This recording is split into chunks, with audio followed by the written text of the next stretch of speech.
అందరికీ సాయిరామ్. ఇవాళ మాకు కొంచెం ఇంటర్నెట్ ట్రబుల్‌గా ఉంది. ఒకవేళ మాట స్పష్టంగా వినబడకపోతే నేను మళ్ళీ మీకు యూట్యూబ్ ద్వారా లింక్ ఇస్తాను.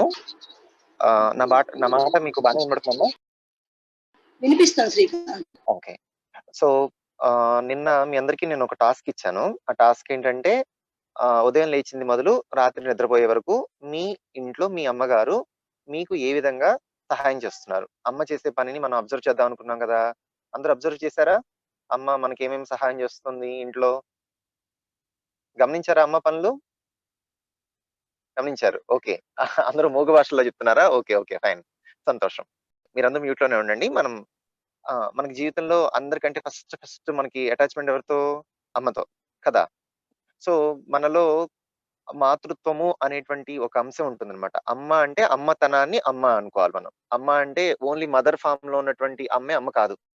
అంటే ఇప్పుడు మన ఇంట్లో మనకు అమ్మున్నారు కదా! అమ్మ మాత్రమే అమ్మ అనుకుంటాం మనం ఇప్పటి వరకు. కానీ నాన్నలో కూడా నాన్నగారిలో కూడా అమ్మలాగా లాలించే లక్షణం ఉందనుకోండి. అప్పుడు నాన్నగారు కూడా ఏమవుతారు? అమ్మ వంటి వారే అవుతారు. అర్థమైందా?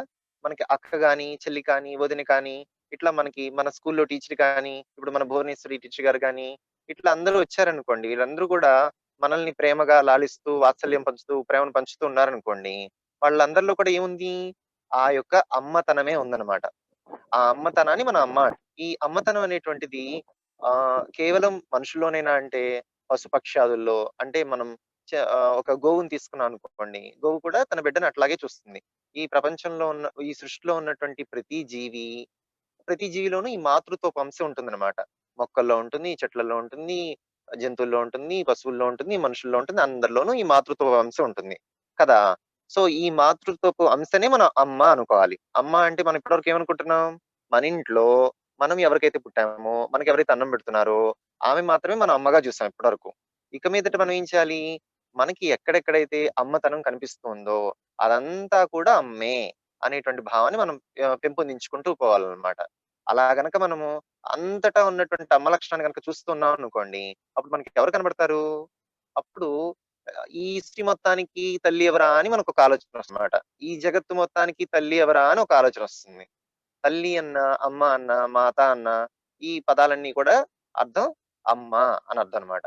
మనమందరం అమ్మ అనే పదాన్ని ఎలా రాస్తాం? ఆ రాసి, పక్కన మా రాసి, మా కింద మా ఒత్తు పెడుతూ ఉంటాం గదా! అది మనమందరం అమ్మ అనే పదాన్ని రాసేటువంటి విధానం. అయితే జిల్లముడిలో ఒక అమ్మగారున్నారు. ఆ అమ్మగారు ఏం చేశారంటే, అమ్మ అనే పదాన్ని వారెలా రాసేవారంటే, ఆ రాసి, పక్కన సున్నా ఉంచి, ఆ తర్వాత ఆ అని రాసేవారు. సో, అప్పుడేమవుతుంది? అమ్ ఆహ్, అమ్ ఆహ్, అమ్ ఆహ్, అమ్ ఏదనండి? మీరు గూడా అనాలి. Come on. అమ్ ఆహ్, అమ్ ఆహ్, అమ్ ఆహ్, అమ్ ఆహ్ మ్యూట్‌లో ఉంచండి. సో, మీరు మనసులో అనుకుంటూ ఉండండి. ఇప్పుడు ఇదే గనక మనం రిథమిక్‌గా అంటే మనం ఇదే శైలిని కంటిన్యూయస్‌గా కొంతసేపు అలా చేస్తున్నాం అనుకోండి. మనకి ఈ యొక్క దీనిలో ఒక మాధుర్యం మనకు తెలుస్తూ ఉంటుందన్నమాట. ఈ అనేటువంటి అక్షరాల్లోనే మీకు అమ్మతనం అనుభూతం అవుతూ ఉంటుంది. ఓకే. అంచేత మనం ఇవాళ ఒక కవిత చెప్పుకుందాం. అమ్మ మీద ఒక పాట రాద్దాం. మనం అమ్మ మీద కవిత చెప్పుకుందాం అనుకున్నాం గదా! అమ్మ మీద నేను కవిత మొదలుపెడతాను. ఈ కవితలో మనం ఏమొస్తుందంటే ఈ బీజాక్షరతో కూడినటువంటి అంటే ఇప్పుడు అనేటువంటిది ఒక బీజాక్షర మంత్రం అన్నమాట. అనేది ఒక బీజాక్షర మంత్రం. దాని గురించినటువంటి వివరం మనం తర్వాత చెప్పుకుందాం.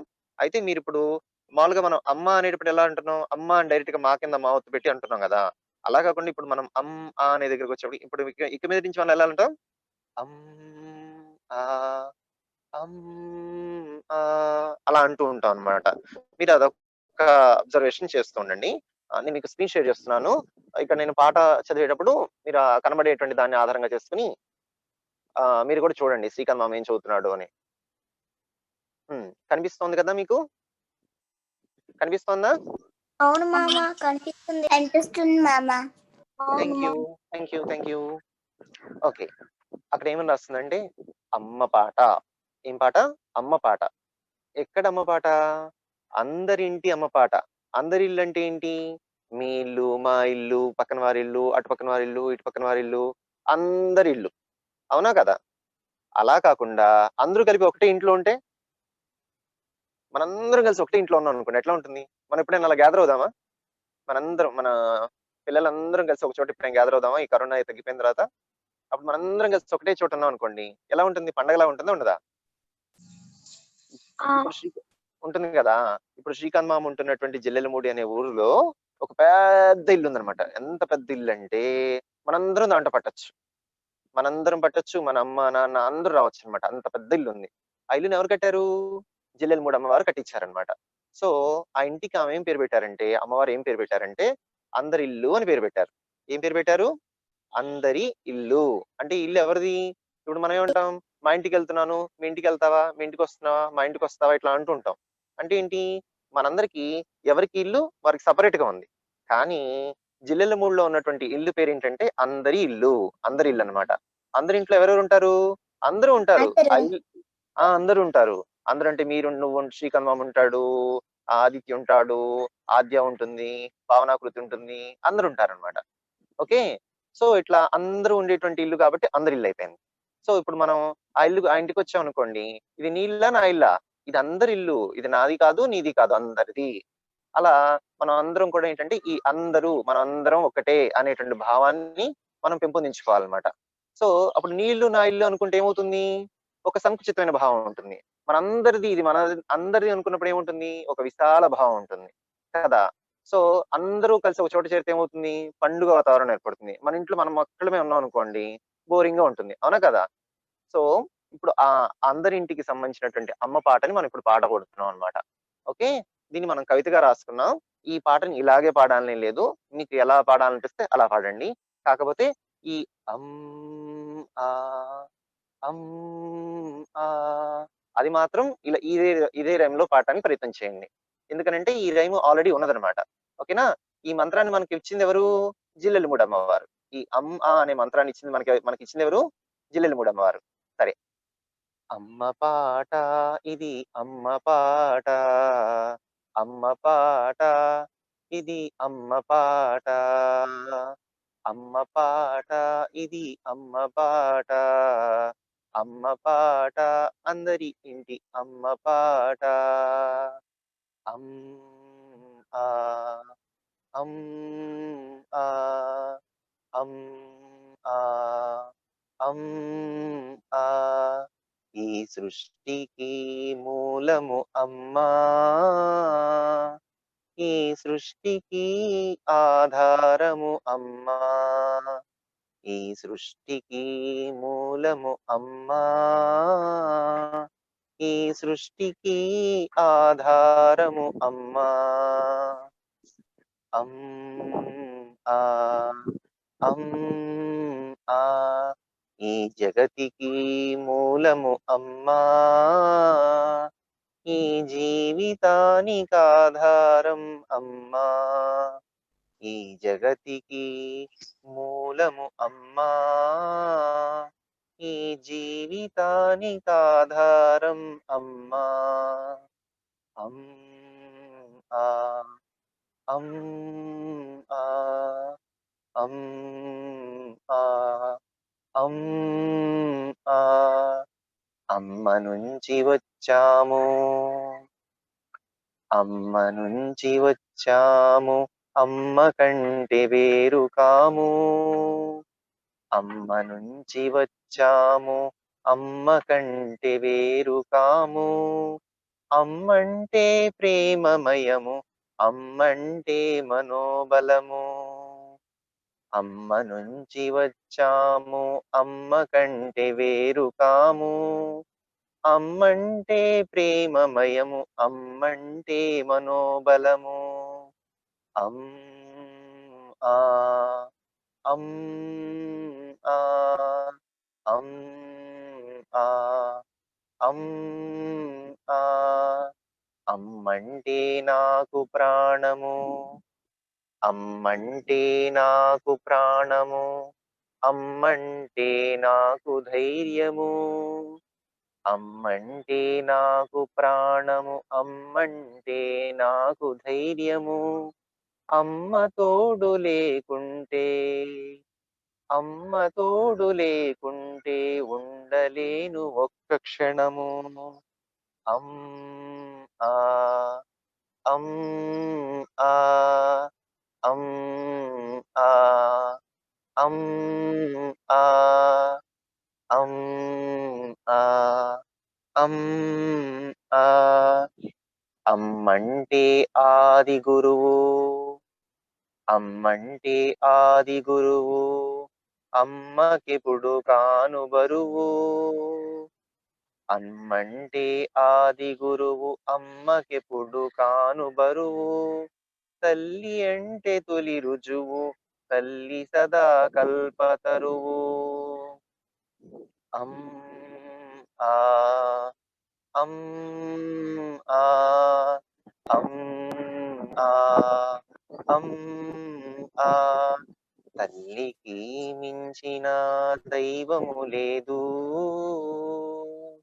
ఏ దైవమైనా అమ్మకు సాటి రాదు.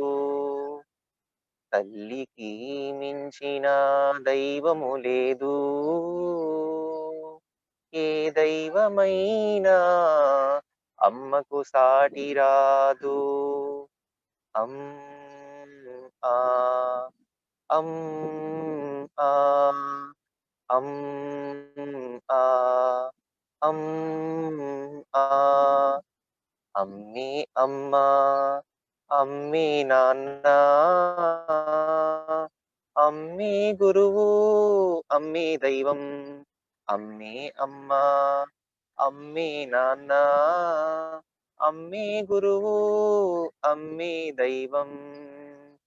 అమ్ ఆ అమ్ ఆ అమ్ ఆ అమ్ ఆ అమ్ అమ్మే ప్రాణం, అమ్మే ధ్యానం, అమ్మే లోకం, అమ్మే సర్వం.